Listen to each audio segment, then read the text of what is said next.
The day I found out my mother might have a secret identity was the day my entire world shattered. It began with a painting, a face frozen in time that stared back at me with my mom's exact eyes.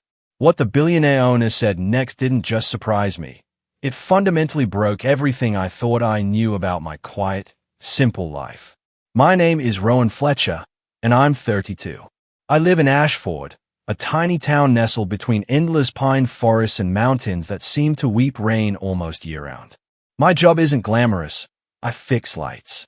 Not your everyday office fluorescence. No. I specialize in high-end lighting systems for art galleries, museums, and those ridiculously expensive multimillion-dollar mansions. Sounds fancy, right? In reality, it means I spend my days climbing ladders, tightening screws, measuring light levels, and wiping dust off bulbs. My life, frankly, is so simple it's almost a joke. Wake up, brew black coffee, fish the river in the afternoon, then read old books by the fireplace at night. I never once imagined stepping into the world of the truly wealthy, not until that phone call this morning. Head straight to Wynn Estate. My boss barked, his voice tight with urgency. The lighting system in the gallery is down, and a VIP client is losing his mind. He said exactly one sentence and then hung up. I didn't even have time to ask where the hell Wynn Estate was before the address popped up on my phone. North of Seattle, a property almost as big as my entire town. I tossed my toolbox into the bed of my beat-up pickup, pulled on my faded Carhartt jacket, and hit the highway for the hour-long drive. I figured it would be just a big house with a few expensive paintings and some burnt-out bulbs. I was so wrong. The moment the wrought iron gates swung open, I was genuinely stunned. A white gravel drive snaked through towering red pines, flanked by marble statues and fountains that seemed to dance to unheard music. The mansion itself rose like a forgotten castle, gray stone walls, a copper-green tiled roof, windows stretching to the ceiling. I parked in the staff-only area, feeling like an ant that had somehow wandered into a palace. An elderly butler, perfectly pressed in black, led me down an endless hallway. The air was thick with the scent of sandalwood and something else, money. I tried not to gawk as we passed portrait after portrait. They were so beautiful, so real. I recognized a Monet, a Picasso, a few names I'd only ever seen in books. Finally, the butler opened a heavy door and simply told me to fix the lighting system. Good God, I couldn't believe my eyes. The room was at least 5,400 square feet, the ceiling 3 stories high. Natural light poured in, silver white, from a massive glass roof. Pristine white walls, walnut floors so polished you could use them as mirrors. Paintings hung from nearly invisible cables, each illuminated by its own dedicated, museum-grade lighting rig. This was the same tech I was proud to have installed in a couple of small galleries in Portland. But hey, everything was dialed up to suffocating luxury. I swallowed hard, set down my toolbox, and found the hidden technical cabinet behind a mirror. Touchscreens, dozens of controls, the most advanced DMX system I'd ever seen. I started my routine, turning on each lighting group one by one. Warm white light flooded a cobalt blue abstract, making the brushstrokes rise like ocean waves. I moved to the next group, then the next, each painting coming alive under my hands. I actually caught myself smiling. That familiar thrill of controlling light, of making art breathe, it always got me. Then I activated the final group, the centerpiece. The largest painting in the room, easily 3 meters wide, hung dead center on the wall opposite the entrance. When the lights came on, my heart slammed against my ribs. A woman's face appeared. Not magazine-perfect beauty, but the kind that takes your breath away. Deep, haunting eyes. A straight, high nose. A mouth curved with just a hint of arrogance. Long black hair cascaded down, her gaze staring straight at the viewer as if silently accusing them of something. But it wasn't her beauty that froze me in place. She looked like my mother, so much like her that a chill ran down my spine. I stepped closer, then closer still, until my nose was inches from the oil paint. The shape of the eyes, yes, the same slightly upturned single eyelids my mother had when she smiled. The curve of the mouth, exactly like when she used to tell me fairy tales as a kid. The high bridge of the nose, the way the nostrils flared, identical. Only this woman was much younger than my mother is now, barely over 30. And in her eyes, there was a cold, powerful intensity, like a queen looking down on her subjects. I shook my head hard, cursing myself for being an idiot. How could it be? My mother had spent her whole life in Ashford, selling homemade bread and wild strawberry jam at the weekend market. She'd left Washington State maybe twice in her life. This had to be a coincidence. But my heart was still racing, my hand trembling as I reached out and lightly touched the heavy gold frame. "What are you doing?" A low, ice-cold voice came from right behind me. I jumped, nearly dropping the remote. A man stood in the doorway, old, probably pushing 70, but tall and straight-backed. Close-cropped silver hair and an expensive gray suit tailored to a still powerful frame. Steel blue eyes that cut like glass, yet with laugh lines at the corners. He leaned on an ebony cane with a silver handle, not because he needed it, but because it screamed authority. I knew him instantly. Who in Seattle didn't know Benedict Wynn? Real estate and finance titan. The man the papers called the Silver Fox of the Northwest. I once read he bought an entire island just because he felt like it. "Yes, sir," I stammered. "I'm the lighting technician. Lightcraft sent me to service the system." He didn't answer right away. He just stared. No, looked straight through me, then slowly walked in. Every tap of his cane on the polished floor echoed like a gunshot. He stopped in front of the painting and looked up at the woman for a long, long time. So long, it felt like the rest of the world disappeared, and only the two of them remained. I stood frozen, barely breathing. Finally, he spoke, softly but clearly. "This was a gift for my wife when she was young." I nodded frantically and was about to go back to work when my mouth opened before my brain could stop it. She looks a lot like my mother, sir. When my mom was younger. Really looks like her." I bit my tongue. Why the hell did I say that? Idiot. But it was too late. Benedict Wynn's face suddenly went ashen. I saw the veins stand out, blue beneath the thin skin at his temple. His hand gripped the cane so hard his knuckles went white. The cane trembled just a little, but enough. He opened his mouth as if to speak, then clamped it shut. Those steel blue eyes flashed with something raw. Panic, like someone had just stabbed him in the heart. "Sir, are you okay?" I managed. He didn't answer. He turned sharply and walked out, fast. So fast all I saw was the gray suit disappearing through the door. The frantic tap-tap-tap of the cane faded down the hall and vanished. I stood there in the vast, cold room, heart pounding like it wanted to escape my chest. The strangest feeling of my life. Fear, curiosity, and pity. Pity for the most powerful man in Seattle, trembling because of one careless sentence from me. I finished the job in a daze. Turned off the lights, double-checked everything, locked the cabinet. But the whole time, my mind kept circling back to the woman in the painting. And the only photograph my mother still keeps of herself young. The one she hides in the kitchen drawer. On the drive home to Ashford, the sky poured rain that matched my mood. Gray, heavy, restless. I turned on the radio but couldn't listen. Something felt wrong, very wrong. I had no idea that day was only the beginning. The beginning of a secret buried for over 30 years. And it was about to drag me and my mother into a storm none of us saw coming. 3 days passed, and I worked like a zombie. Fixing lights at a small gallery in Tacoma. Replacing ballasts at a museum in Olympia. But my mind kept circling back to the silver-haired man and that painting. I didn't dare tell my mother. She's always been sensitive. Whenever I asked about her past, she'd get terrible migraines. So, from a young age, I learned to stay quiet. But this time, silence was torture. I dreamed the painting came alive. The woman stepped out of the canvas, called me in my mother's voice, then morphed into Benedict Wynn, his cane in hand, eyes red and staring at me like I was a ghost.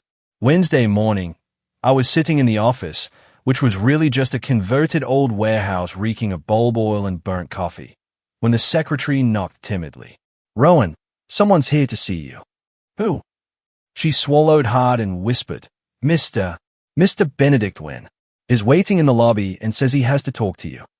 I nearly dropped my coffee. I walked down the hallway, feeling like my feet weren't touching the ground.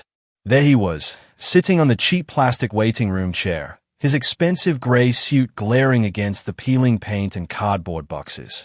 He looked smaller than before, shoulders slightly hunched, dark circles under his eyes like he hadn't slept in days.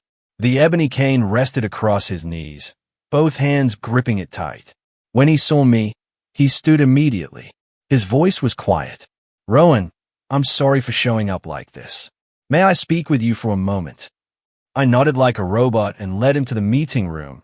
Really, just a rickety wooden table and 4 plastic chairs. He sat down and exhaled as though a ton of bricks had just fallen off his chest. "I haven't stopped thinking about you for the past 3 days," he began, his voice low and trembling.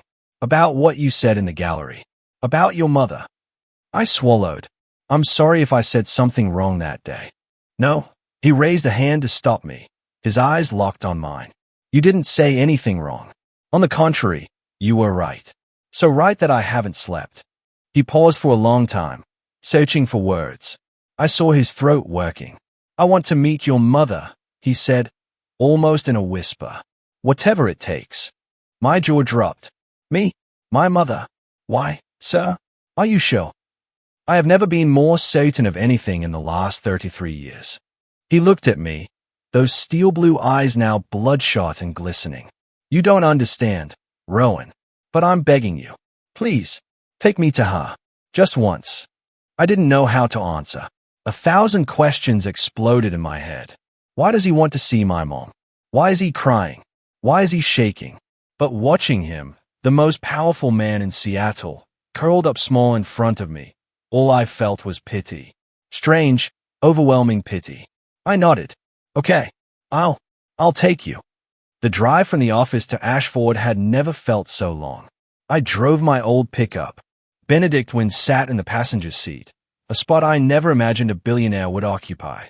He was silent the whole way, occasionally staring out the window, lips pressed tight. Rain kept falling, the wipers squeaking in rhythm with my heartbeat. My mother, Mara Fletcher, 53 years old, is the gentlest, quietest woman, living in our little wooden house by the river at the foot of the mountain. The place she and I have called home for over 30 years. Our house sits at the end of a red dirt road, right on the bank of the Nisqually River. 2 tiny stories, old shingles, a vegetable garden out front, and a chimney that always smells of baking apple pie. From the gate, I could already smell cinnamon drifting from the kitchen, the scent that told me Mom was baking the pies she sells at the weekend market. I took a deep breath and opened the truck door. "Mom, I'm home." She stepped out of the kitchen, apron dusted with flour, hair in a bun, smiling that same soft smile she always gives me. "My boy's home. I just pulled apple pies out of the oven. They smell amazing." She stopped dead when she saw the man following me. He froze on the doorstep as if turned to stone. His face went white, lips trembling, eyes wide, staring at my mother like he was seeing a ghost come back to life. Mom froze too, still holding the flour-covered wooden spoon. The air in the room turned to lead.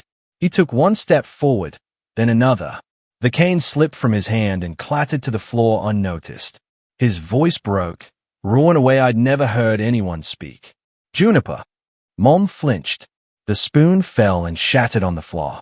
She backed up a step, hand clutching her chest, eyes wide with confusion and fear. "Sir, who are you? What did you just call me?" "My name is Mara. Mara Fletcher. You have the wrong person." But Benedict wasn't listening.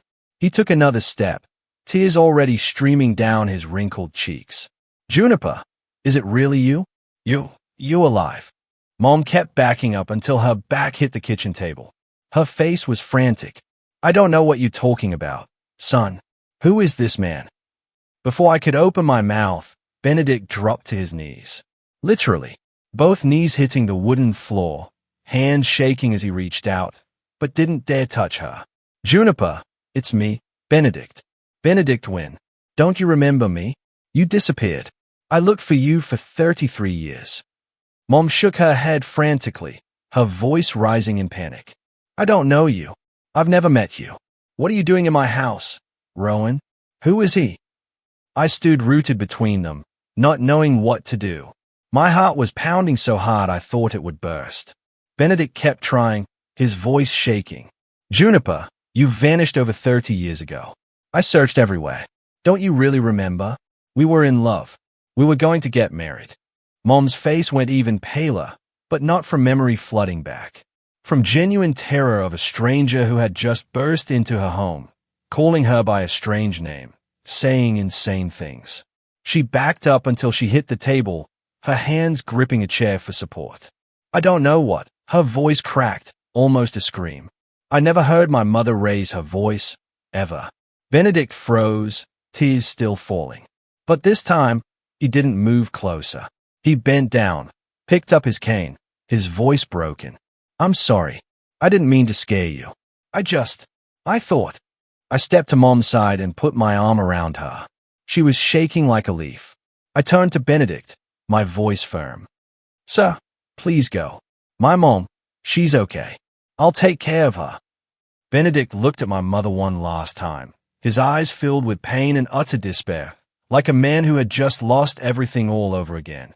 He nodded slowly, turned, and walked out. His hunched back disappeared into the rain, footsteps heavy, dragging a lifetime behind him.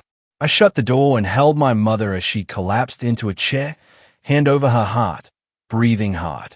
But her eyes were dry, only confusion and fear. Mom, are you okay? She shook her head, her voice tiny. I don't know who that man was. Why did he call me that name? Why was he crying? I couldn't answer. I just held her tighter, feeling her still trembling in my arms. That night, she went to bed early, but I knew she wasn't sleeping. I heard her tossing and turning, soft whimpers in the dark. I lay awake, staring at the ceiling, my mind in chaos. Was he telling the truth? Or was he insane? But my mother, she didn't recognize him. Not at all. So why was he so certain? And why? Deep down, did I have the feeling my mother was hiding something, even if she herself didn't know what it was? The nightmare I sensed had only just begun, and for the first time in my life, I was afraid of the very mother I loved most in the world. The next morning, as the first rays of sunlight slipped through the hospital room curtains, my phone buzzed. An unknown number. I answered, my voice hoarse from a sleepless night. Hello? Who is this? Rowan. It's me, Benedict. His voice had sunk to the bottom of a well, as though he too had spent the night without sleep. Rough, exhausted, almost unrecognizable. I know you're angry with me. I don't blame you. But can I see you just once? I'll explain everything. I looked at my mother, lying half-conscious in the hospital bed, her face still pale, lips cracked and dry. I wanted to refuse, wanted to scream into the phone, never show up again. But a part of me, the curious, uneasy part, was screaming for answers. Fine, I said. Tomorrow, we'll talk. We agreed to meet at the little cafe tucked away on an Ashford side street, the scent of old wood and toasted bread drifting out to the sidewalk. I pushed the door open and saw Benedict already there, at the most familiar corner table, a cup of black coffee long gone cold in front of him. He looked visibly thinner after just one night. His gray shirt wrinkled, silver hair disheveled, eyes sunken like black pits. He stood when he saw me, his voice soft. Thank you for coming. I sat across from him and cut straight to it. My mom is in the hospital because of you. Talk. What the hell is all this? He drew a deep breath, as if preparing to jump off a cliff. I once loved a woman. Her name was Juniper Hawthorne. At the mention of the name, he had to stop, his fingers squeezing the coffee cup until his knuckles went white. She was the identical twin sister of my current wife, Rosalind. The two looked exactly alike, only their personalities were different. Juniper, she was fire, bright, fierce. One smile, and the whole world lit up. Rosalind was colder, quieter. His gaze drifted far away, reliving old days. I met Juniper when I was 29 and she was 27. We fell madly in love. I was going to propose that fall. I had the ring, everything ready. But then one rainy afternoon, she was driving to my place and never arrived. His voice shattered into pieces. I called the police. I hired private investigators. I turned Seattle and the entire state of Washington upside down. Nothing. The car vanished. She vanished. All that was left was the coat she'd left in my car, still faintly smelling of her perfume. I sat silent, my throat tight. 4 years after that, I lived like a corpse. I drank. I went mad. I nearly lost everything. The only person who stayed by my side was Rosalind. She took care of me, ran the company for me, wiped my tears every night. Eventually, I married her, not for love, but because I needed someone who looked like Juniper so I could keep breathing. Because I couldn't bear losing her completely. He lifted his eyes to me, red-rimmed. The painting in the gallery. I painted Juniper from memory more than 30 years ago. When you said her mother looked like her, I thought I was dreaming. Rowan, your mother is Juniper. I'm absolutely certain. The world spun. The entire cafe shrank until all I could hear was my own heart pounding. But my mom's name is Mara. She's lived here for over 30 years. She doesn't remember anything. Benedict nodded slowly. I know. She probably lost her memory after the accident. But I need to see her just once more. I need to know why she left without a word. I need to close this door, no matter how it closes. He reached across the table and grasped my hand. His was ice cold and trembling. Please let me see her.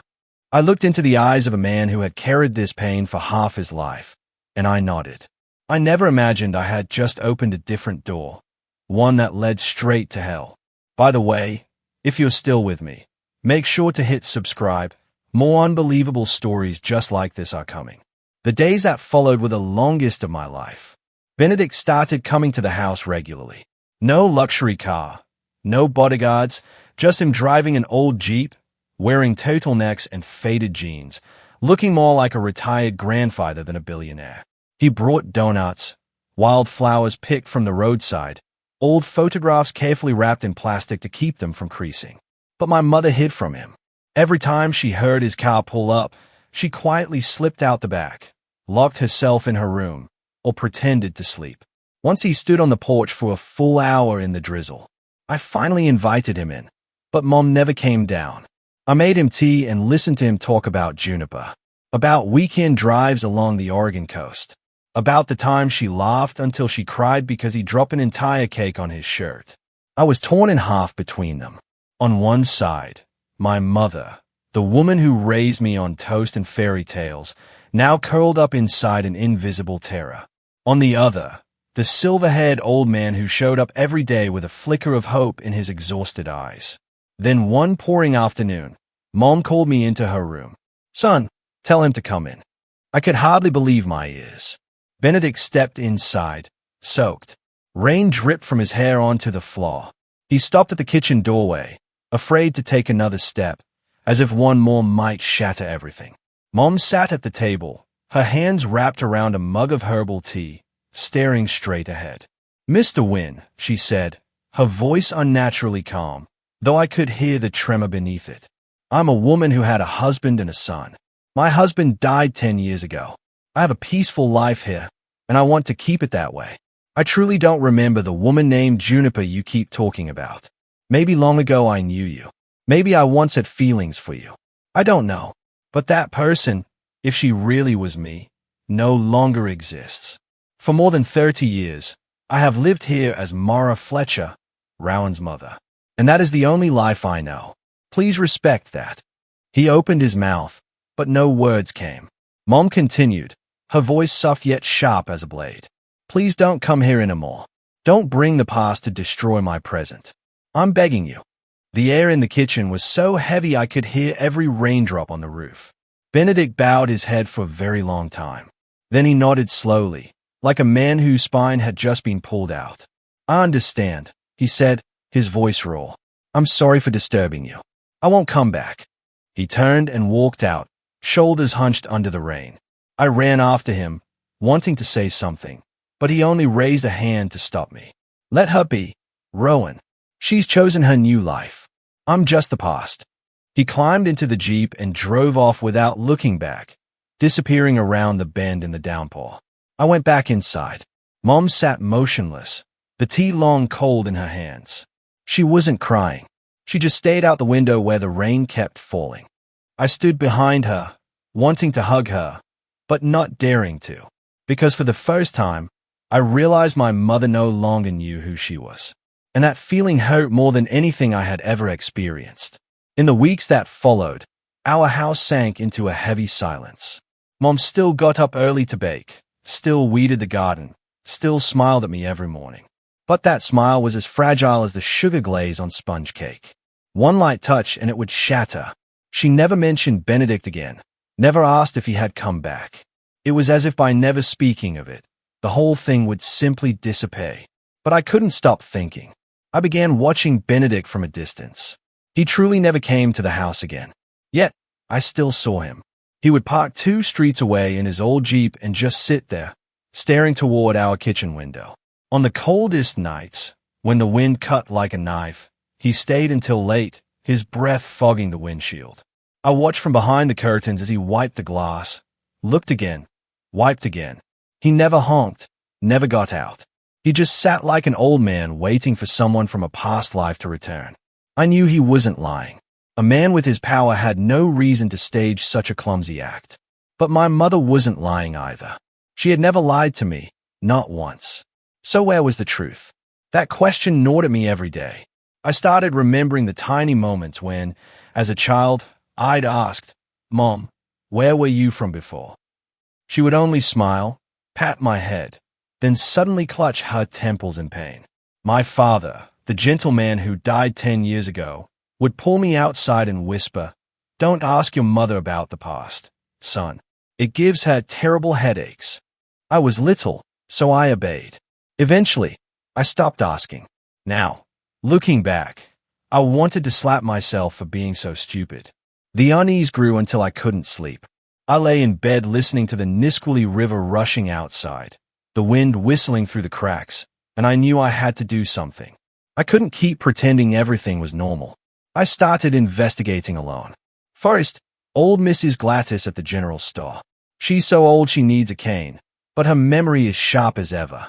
"Oh, your mother wasn't from around here," she said, chewing gum, squinting at me.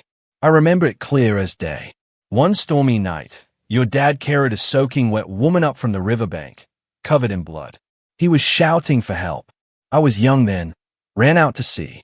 Lord, she was beautiful, like an angel fallen to earth, but her face was bruised. Her head split open. I swallowed hard. Then what? Your dad took her to the old clinic. A few days later, she woke up, but she didn't remember anything. No name, no home, no one came looking. Your dad brought her food every day. Then, somehow, they fell in love, got married, and you were the result of that rainy night. I thanked her, my heart pounding, and ran straight to old Tom, the former town sheriff. Tom sat in his creaky armchair, taking a long drag on his pipe. "Yeah, I remember. The file's still there. It was my first case as a rookie. I wrote the report myself. Unidentified woman, no ID, no fingerprints in the system, no missing person report that matched. We called her Jane Doe for a while, but the doctor said she needed a real name for the paperwork. Your dad suggested Mara, said it sounded like the river flowing, and that's how she became Mara Fletcher." He looked at me through cloudy eyes. "Want to see the file? It's still at the old clinic. Helen keeps it." I bolted out of his house like the devil was chasing me. The old clinic is now just a leaning, one-story wooden building, the white lettering on the sign half peeled away. Helen, the retired nurse who still volunteers to watch the place, opened the door with a warm, wrinkled smile. "Rowan, haven't seen you in ages. Come in. It's cold." I gave her the short version. She listened, nodded, then without a word led me down to the basement. The smell of old paper, antiseptic, and mildew hit me hard. She shone her phone flashlight over towering stacks of files. Looking for 1991. 1992? Here we go. She pulled out a thick, yellowed cardboard folder tied with red string. Handwritten on the cover, in faded ink, emergency case.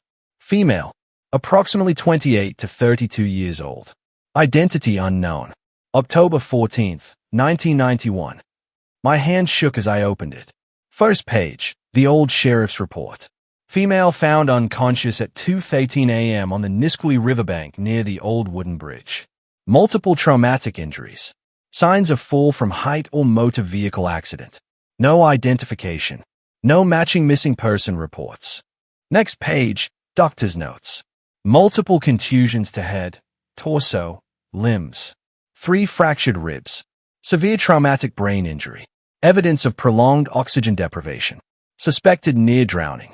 Prognosis poor. I turned the pages, paper rustling loudly in the silence. Entry from the 7th day after the accident. Patient regained consciousness. Responsive to light and sound. However, complete long-term amnesia. No recollection of name, origin, or personal history. Strong emotional reaction to certain proper names, especially those containing June. Recommend long-term psychological monitoring. The final page was a small sheet in my father's familiar, slanted handwriting. I recognized it instantly. I request to take responsibility for the care and support of the patient. New name, Mara Fletcher. Reason, no known family. Below it, my father's signature next to the doctor's and the sheriff's. I sank to the basement floor, the folder falling with a thud. Helen rested a hand on my shoulder, her voice soft. Your dad was the best man I ever knew, Rowan. He saved your mother from death and gave her a whole new life. Don't blame anyone. I couldn't cry. My throat just locked tight as if someone was squeezing it. I took the old folder home and hid it under my bed. That night, I didn't sleep. I sat by the window, staring at the river, watching the black water rush under the moon. More than 30 years ago, my mother, or Juniper, had washed up, nameless, memoryless, nearly dead. My father saved her, gave her a new name, loved her, gave her a son. And Benedict had been searching for her for 33 years straight. 2 men, 2 lives, 1 woman. And I was standing right on the fault line of a truth buried so deep I was terrified I might fall in. I clutched the yellowed folder, my heart heavy, as if someone had poured lead into my chest. Everything Benedict said was true. But my mother's real past was murky, pitch black, and far more terrifying than any nightmare I'd ever had. I hid the file at the very bottom of my closet, too scared to let Mom see it.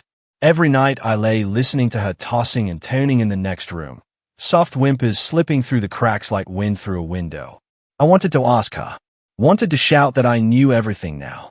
But every time I opened my mouth, only meaningless words came out. Mom, eat a little more. It's getting cold, Mom. I was terrified that if I pushed too hard, she would shatter. Then one Saturday afternoon, the phone rang. It was Benedict.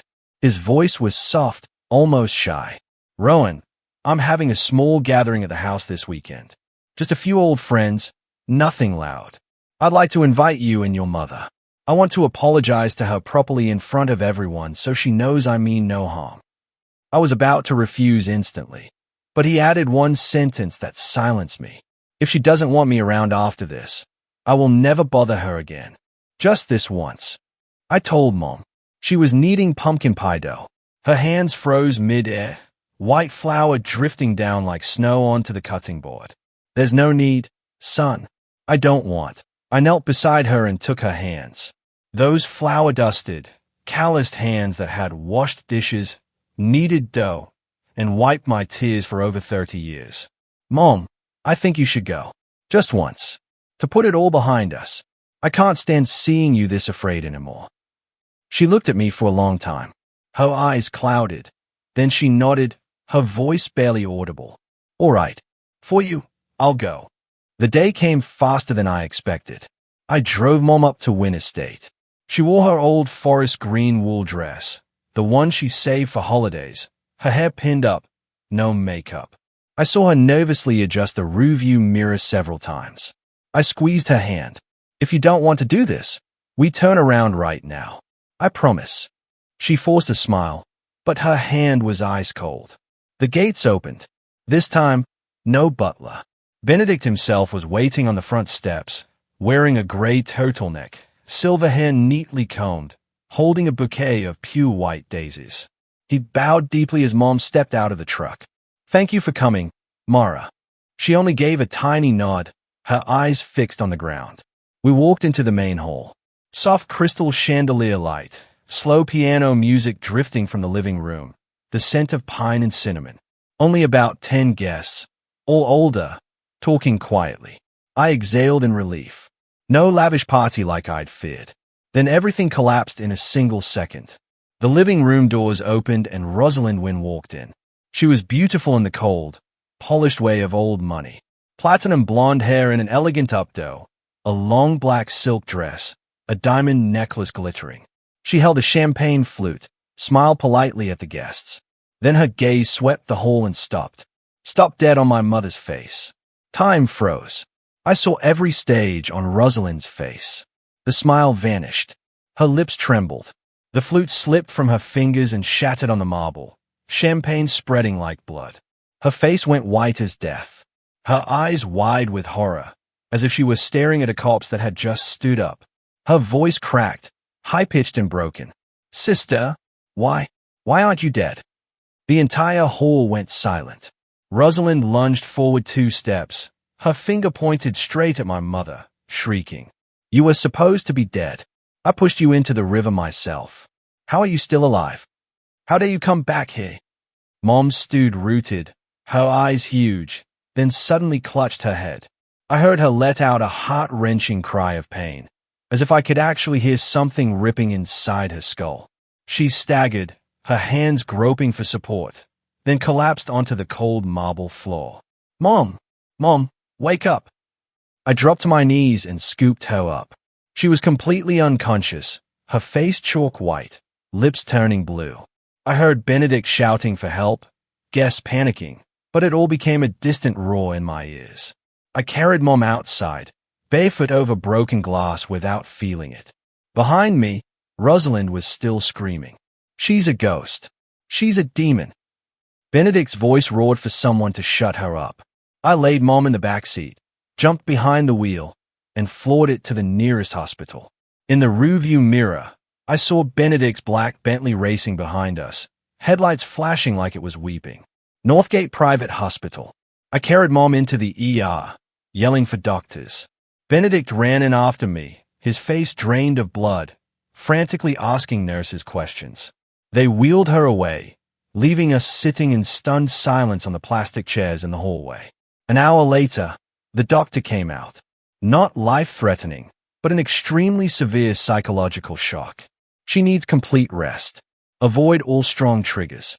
I nodded, my throat too tight to speak. When I entered the room, Mom was sitting by the window, fluorescent light falling on her deathly pale face.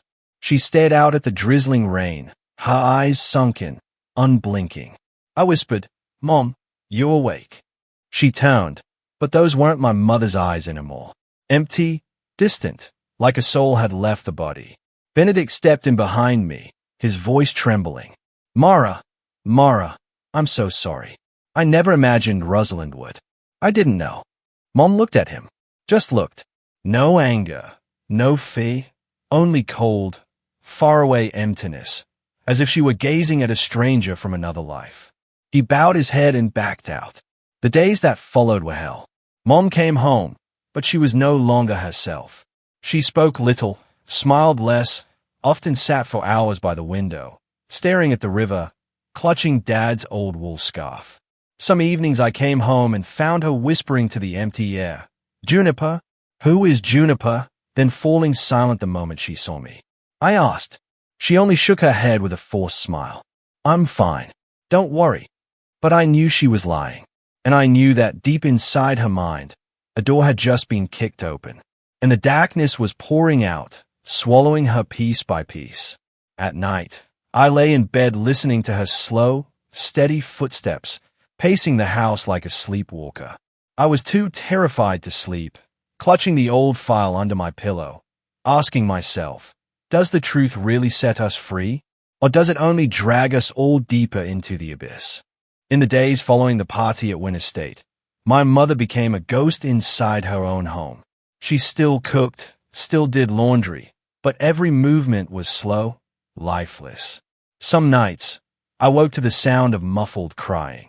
I crept down the hallway and found her curled up on the kitchen floor, clutching her head, murmuring strange names. "Juniper, Rosalind, don't." Then, falling silent the moment I turned on the light. I hugged her. She went stiff in my arms, then gently pushed me away. I'm fine, son. Go back to sleep. I couldn't sleep anymore. A suffocating dread clung to me like a black shadow. I started noticing everything. Strange cars driving slowly past the house. A silhouette flashing past the window at midnight. Dogs barking furiously down the street. I installed motion sensor lights in the yard. Checked the locks 3 times before bed and kept my phone fully charged on the nightstand. But I never expected it to come so fast. Tuesday morning. Pouring rain. I was driving on the highway towards Seattle for work, the radio playing a sad old song. Suddenly, my chest seized as if someone had grabbed my heart and squeezed. The feeling was so strong I had to pull over, gasping for air. I couldn't explain it. I just knew I had to go home. Right now. I whipped the truck around in the middle of the highway, floored it, rain spraying wildly from the tires. 30 minutes later, I tore down the red dirt road to the house. From a distance, I saw the front door standing wide open, rain blowing straight onto the wooden floor. My heart stopped for a beat. I skidded into the yard, jumped out without killing the engine, and ran inside. The sound of breaking dishes, gasping breaths, a struggle. I froze in the kitchen doorway. A tall man in a black raincoat, his face completely covered, was kneeling on top of my mother. His gloved hands were pulling a plastic zip tie tight around her throat. Mom was thrashing weakly, her nails clawing at the air, her face purple, eyes rolling back. I didn't think. I roared like an animal and charged. My shoulders slammed into his back. We both crashed to the floor. He was heavier than I expected, muscles bulging under the raincoat. I punched, scratched, bit, anything I had. He spun. His fist caught my temple and made the world spin, but I didn't let go. I grabbed his hair and slammed his head into the floor again and again. Let go of my mother. Furniture flew. Chairs overturned. Vases shattered. The dining table flipped. The air stank of blood. Mom coughed and wheezed, crawling away, her hands clutching her throat. The masked man realized he was losing. He shoved me hard. My back slammed into the cabinets, pain exploding through me. He vaulted through the kitchen window, glass exploding outward, raced across the yard, and leapt into a waiting black SUV. I staggered after him, just managing to catch the license plate before it sped away in the rain. WYN 774. I wanted to chase him, but Mom's choking gasp spun me around. Mom, are you okay? She lay curled on the floor, the zip tie leaving angry red welts around her neck, her eyes closed, but still breathing. I scooped her onto the sofa, my hand shaking as I dialed 911. Someone broke into my house. My mother was strangled. Hurry. 1427 Riverbend Road, Ashford. While waiting for the police, I knelt beside her, stroking her hair, crying like a madman. Mom, say something. Where does it hate? She opened her eyes, breathing shallow, but forced a crooked smile. I'm okay, my boy. 2 officers arrived in 15 minutes, soaked. Red and blue lights painted the whole property. They photographed the scene, dusted for prints, took my statement while my hands still trembled. I told them everything, how my gut had screamed at me. The only thing I remembered was the plate. When they left, the house sank into a deathly silence. Only the rain drumming on the roof and Mom's faint breathing. She sat on the old sofa, staring at the blood-smeared, glass-strewn floor. For a long, long time. Then she lifted her head and looked at me. For the first time in weeks, her eyes were no longer empty. They blazed with pain and a resolve I had never seen before. Rowan, sit down. I have to tell you the truth. I knelt beside her and took her hands. She drew a deep, shuddering breath and began, her voice trembling but clear, as if tearing 30-year-old memories out of her skull piece by piece. I was Juniper Hawthorne. I fell in love with Benedict at first sight. We were going to get married. But Rosalind, my identical twin sister, was obsessed with him. She was insanely jealous. She made up lies, accused me of cheating, made Benedict doubt me. The day I drove to meet him to clear everything up, Rosalind followed me. She cut me off on the bridge. We fought horribly. She stormed off first, but then came back and rammed the back of my car. I went over the railing into the river. I thought I was dead. She stopped, tears rolling down her cheeks. When I woke up, I remembered nothing. Your father saved me, gave me a new name, cared for me, loved me, gave me a new life. I didn't want to remember the past because I was terrified. If I did, I would lose everything I had now. I had you, a family, happiness. I thought Rosalind would never find me. She looked at me, her eyes red. But that day at Wynn Estate, when I heard Rosalind scream, everything came flooding back. I remembered it all. I was afraid to speak, because I didn't want to destroy this life. Didn't want you in danger. But now, I almost died. I can't stay silent anymore. Rosalind is behind this attack. I'm certain of it. Rage boiled in my veins. I shot to my feet and roared. I'm calling the police right now. She's going to pay. Mom gripped my hand hard, her voice firm. No, we have no proof. And my sister, she's rich, powerful. She'll deny everything. You'll be in danger. Let me think first. I clenched my fists until my nails drew blood, not even noticing. I nodded, but inside, the anger was a wildfire. She was right, but I also knew this wasn't the end. This was only the beginning of the real nightmare. After that night, I never left my mother alone again. I took indefinite leave from work, installed cameras everywhere, and slept with a folding knife under my pillow. Mom, on the contrary, grew calmer in a way that terrified me. She no longer sat staring blankly out the window. She cleaned the house, cooked old familiar dishes, even smiled at me. But that smile was cold, like someone who had decided to walk straight into fire. 3 days after the attack, I knelt in front of her. Mom, we can't keep hiding. Next time, it won't just be one masked man. Rosalind won't stop. We have to tell Benedict. He's the only one with enough power to protect you. She looked at me for a long time, then nodded. All right, take me to him. I called Benedict. He picked up on the first ring, his voice hoarse from sleepless nights. Rowan, what is it? I have something important to tell you. Mom and I are coming over. An hour later, we were at Wynn Estate. The moment we stepped into the main hall, I felt a thick, oppressive silence enveloping everything. No staff, no guests, just the soft glow of the crystal chandelier falling on cold marble like a frozen winter lake. Benedict appeared without a word, motioned for us to follow, and led us straight to his study.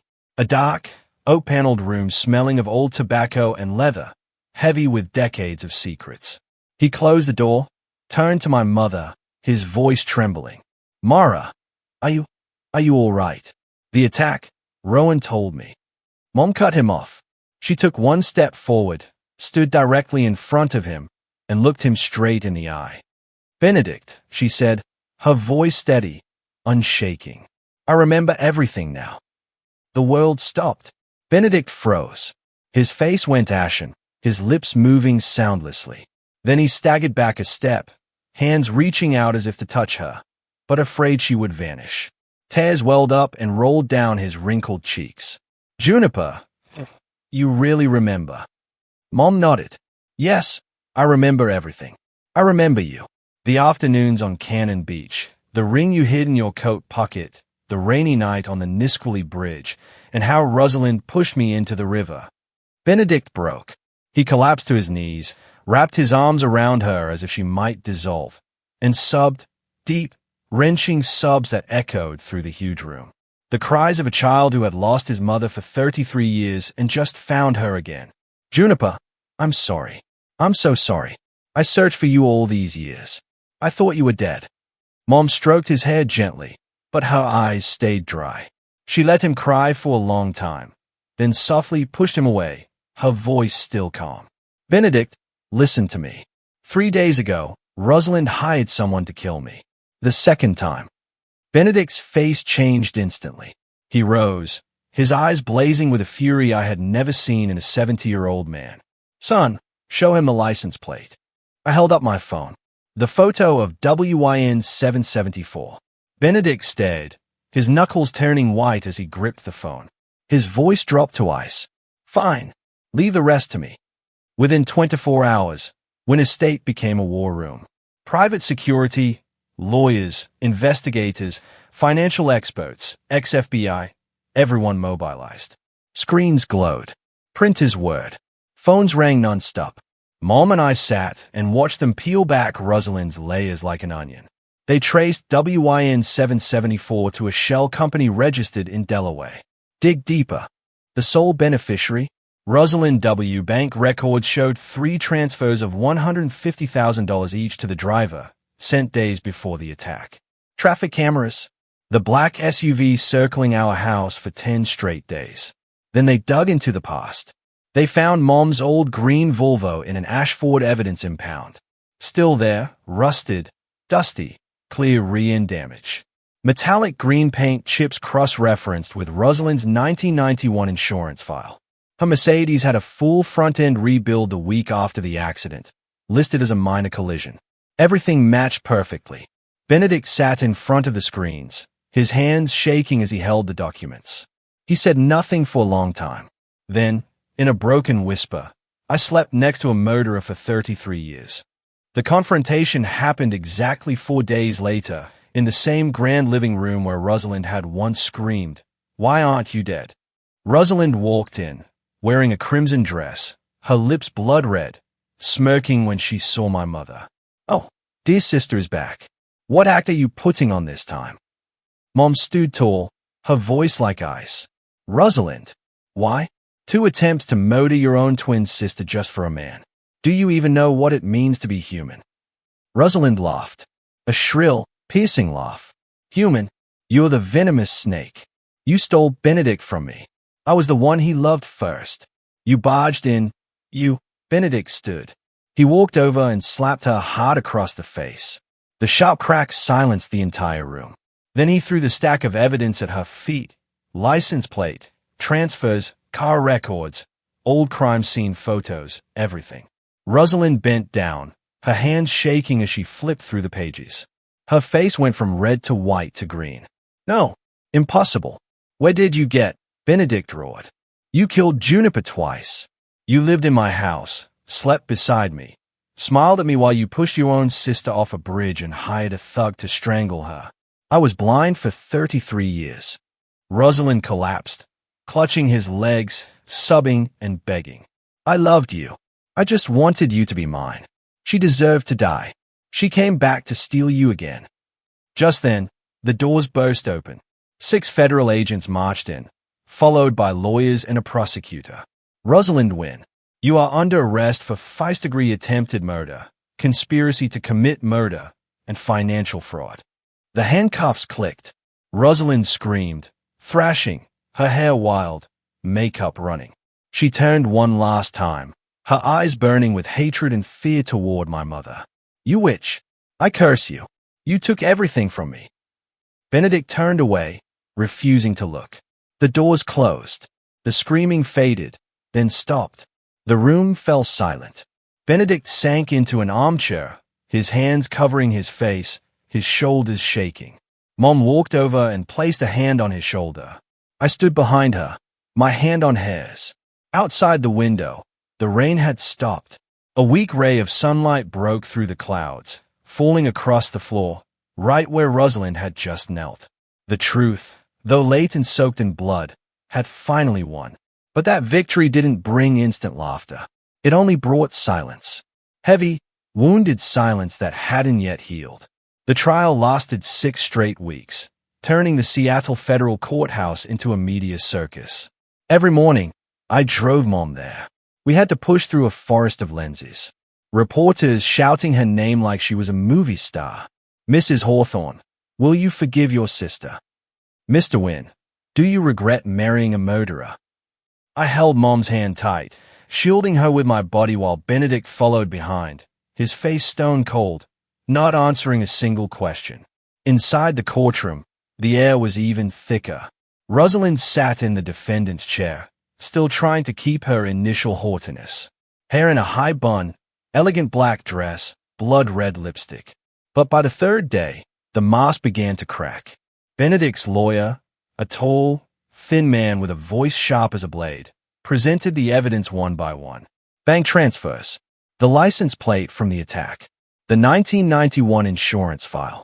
And the green Volvo pulled from the Nisqually River, still bearing the clear rear-end dent and flecks of metallic green paint.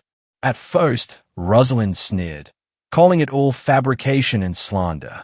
But when photos of a Mercedes after its full front-end rebuild appeared on the giant screen, she started shaking. When the witness, her former bodyguard Marcus Hale, took the stand and testified that Rosalind herself had paid him to take care of the woman in Ashford, she leapt to her feet and shrieked, "Traitor! I paid you to kill her, not to sell me out." The courtroom erupted in gasps. The judge pounded the gavel. I sat there, my face white, nails digging into the armrest until they drew blood. Mom testified in week 4. She walked to the stand in her old forest green wool dress, her hair in a low bun, no makeup.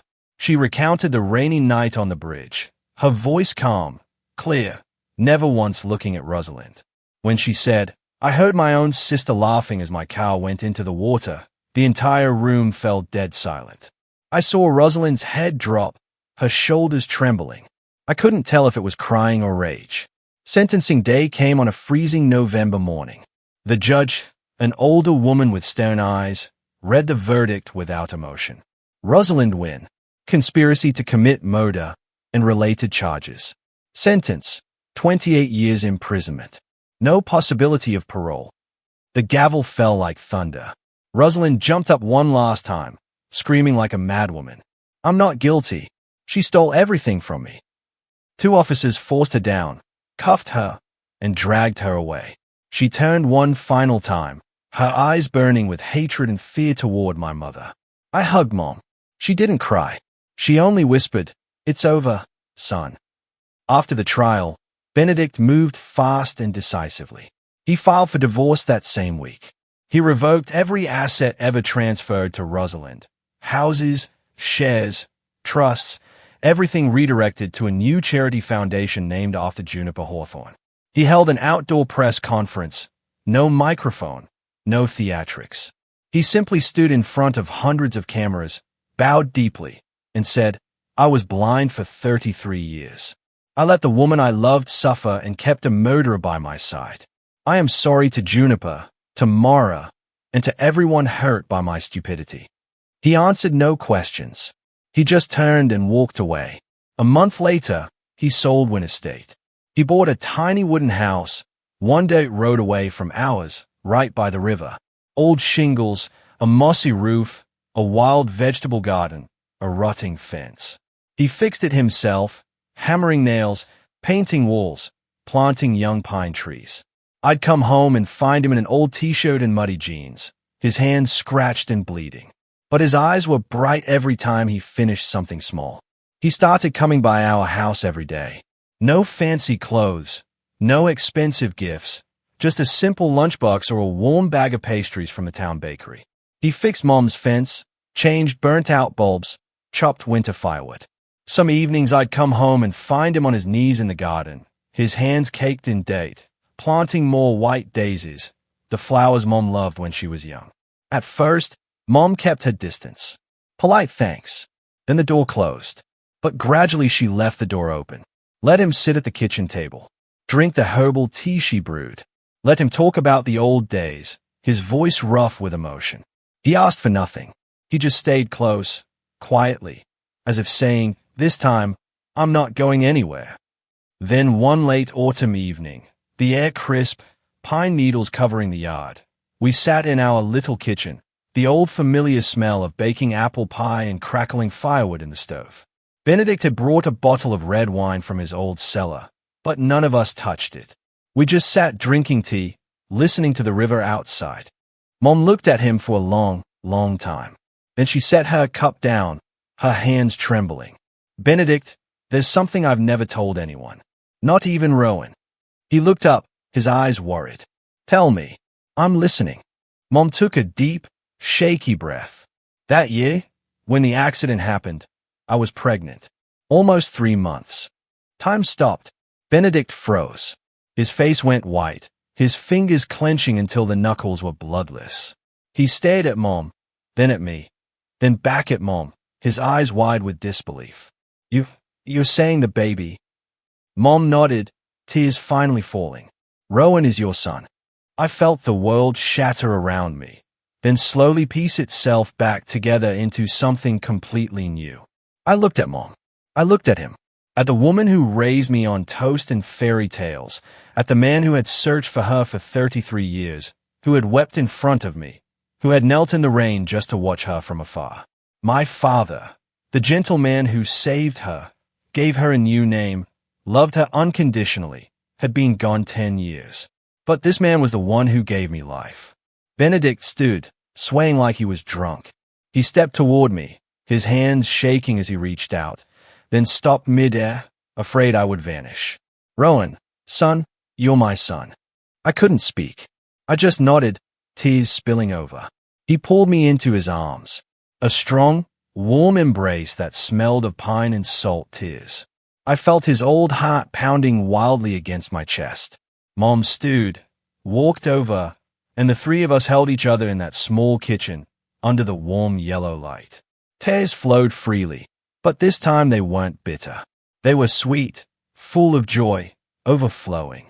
Outside, the autumn wind blew gently, carrying the scent of pine and river water. After 33 years of darkness, we had finally found the light. A year passed like the blink of an eye. My mother, Mara Fletcher, or Juniper Hawthorne, depending on which memory called her more strongly, recovered like an ancient tree struck by lightning, yet stubbornly turning green again. Her memories returned little by little.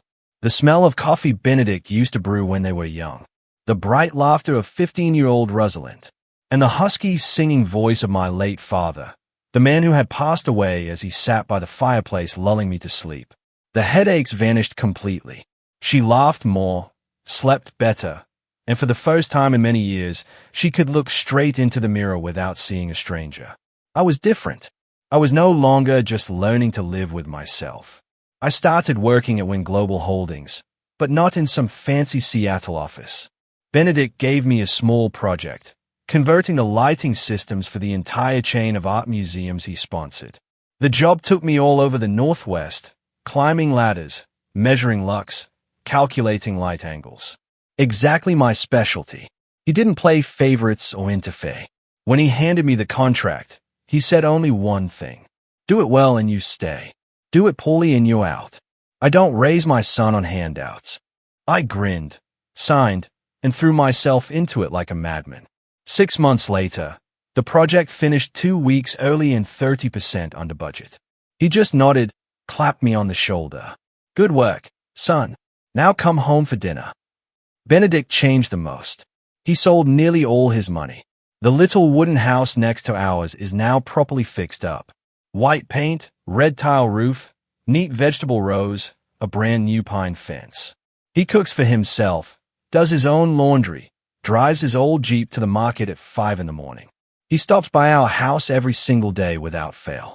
Some days he brings his toolbox and quietly fixes the squeaky window Mom has complained about forever. Some days he sits in the kitchen helping her knead bread dough, his hands covered in flour, grinning like a kid. Some days he takes me fishing at the old bend in the river, just the two of us, saying little, listening to the water and the birds. His love for Mom is no longer the wild flame of youth. It's more like the Nisqually River outside, deep, slow, and never running dry. He doesn't ask her to call him darling like before. Doesn't ask her to wear the green dress from long ago. He just wants to be near, to see her smile, to see her healthy, to see her alive. Mom knows. She is grateful, deeply grateful. She brews him herbal tea, listens to his stories from the old days, even knitted him a charcoal gray scarf with her own hands once. But she always keeps a small distance, like a thin glass wall everyone can see, but no one dares to break. I asked her once, on Christmas night that year, after he had gone home, and it was just the two of us by the fireplace. Mom, do you still love him? She looked at me for a long time, firelight painting golden streaks across her face. Yes, son, very much. But I also loved your father, the man who pulled me from the river, dried my hair, taught me how to live again when I didn't even know who I was. Those two loves don't cancel each other out. But I can't betray the man who's gone. I can only give Benedict friendship, care, and family. Half my heart will always belong to the husband who saved me twice. Once from death, once from loneliness. I hugged her. She hugged me back tighter than ever. Benedict understands. He never asks for more. Once I saw him standing in the garden watching Mom pick apples, his eyes shining but his mouth smiling. Later he whispered to me, "All I need is to see your mother healthy and happy. Whatever years I have left, I'll spend making up for the past, even if all I can do is stay close." I have never seen such patience. I changed, too. I'm no longer just Rowan Fletcher, the quiet guy from a small town. I learned to call him Dad naturally, to listen to his business stories without getting bored, to say proudly to colleagues, "My father is Benedict Wynne." I still fix lights, still love the smell of bulb oil and old wood. But now I have a father to share things with, to ask advice from, to lean on when I'm tired. Some evenings I come home, and the three of us sit around the table. Mom's old beef stew, Dad telling a joke from decades ago that makes her laugh until tears come, and me in the middle, looking at these two gray-haired people and feeling impossibly lucky. I have two fathers, one who gave me life, one who gave me a life. I have a mother strong enough to rise from ashes twice. And now, we have each other. Not perfect, not loud, but real and lasting. One summer afternoon the following year, I stood on the old wooden bridge over the Nisqually River, the exact spot where Mom went into the water 35 years ago. The current was still strong, but now the water was clear, sparkling in the sun. I tossed a stone in and watched the ripples spread and fade. Benedict walked up beside me, holding two cold beers. "What are you thinking about, son?" I smiled and took one. "I'm thinking, if Mom hadn't washed up here that night, if Dad hadn't saved her, if you hadn't found her, we wouldn't have today." He motioned for me to sit on the bridge railing. We dangled our legs over the edge, the river breeze cool against our faces. "Fate can be cruel," he said, his voice low and warm. "But it's also so fair. It took 33 years from us, but it gave us the rest of our lives in return. And I'm not wasting a single second of what's left." I clinked my bottle against his. In the distance, Mom stood on the riverbank in a white dress, fluttering in the wind, holding a bouquet of white daisies. She waved at us, smiling radiantly. I looked at him, looked at her, looked at the glittering river, and I knew no matter how dark the past had been, this present, this quiet, simple present, was the most beautiful reward life could ever give us. One windless autumn afternoon, golden leaves drifted down slowly like fragments of memory, letting go of the branch. The three of us quietly drove to the small cemetery hidden behind the pine forest. No one had planned it, yet we all knew today was the day we had to come. The 15th anniversary of his passing. The man who pulled my mother from the icy river, gave her a new name, and gave me a childhood filled with the smell of toasted bread and fishing trips by the water. Even though he is gone, his presence still lives in every breath our family takes. His grave lies in the quietest corner, the simple stone engraved, Elias Fletcher, 1959 to 2014. Beloved husband, father, and the man who chose love when the whole world turned away. Mom knelt before it and gently placed a bouquet of pure white daisies. The flower he loved most. "Because they are like you," she whispered, simple yet beautiful, pure. She didn't sob like in previous years.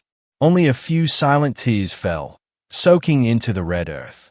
"Thank you, Elias," she whispered, her voice soft but clear. "Thank you for giving me a second life. For giving me Rowan. For teaching me what love is when I no longer remembered who I was. You will forever be the most important man in my heart." I stood behind her, my hand on her shoulder. Benedict stood beside me, one step back, cap in hand, his head deeply bowed. He said nothing, but I knew he was saying thank you to the man who had loved and protected this family in his place for so many years. I looked at my adoptive father's gravestone, then at Benedict, then at Mom. Standing between my two fathers, one who gave me life, one who gave me a life, I finally understood what true fortune means amid pain that once seemed impossible to survive. I looked back on my own journey. From the childhood days when I only knew Mom got terrible headaches whenever the past was mentioned, to the day I walked into the Winter State Gallery and saw the painting that looked so much like her, it chilled my blood. From the moment Mom collapsed upon hearing the name Juniper, to the night I carried her out of the mansion amid Rosalind's screams of horror. From nearly losing her to a zip tie around her throat, to the day we watched Rosalind dragged away in handcuffs. From the second I learned Benedict was my real father, to the quiet evenings the three of us sat by the fireplace, understanding each other without needing words. I once thought those losses were the end. Now I know they were only sharp turns leading me to a different road. One of truth, forgiveness, and a love I never dared dream of. I realized Benedict's patience wasn't just love for Mom. It was silent atonement. A belated apology he thought he would never get to give. Cruel fate stole 33 years from him, but in its mercy, gave him the rest of his life to make amends. I learned that memory is a vital part of being human. But losing memory doesn't mean losing the value of life. Mom lived beautifully and fully for 33 years without a past. With love, kindness, warm loaves of bread, and bedtime hugs, she proved that a person can start over from zero and still build a warm family. I learned that silence can sometimes be the greatest form of sacrifice. Like the way Mom preserved her memory of Elias, refusing to let returning old love overshadow the love that saved her from death.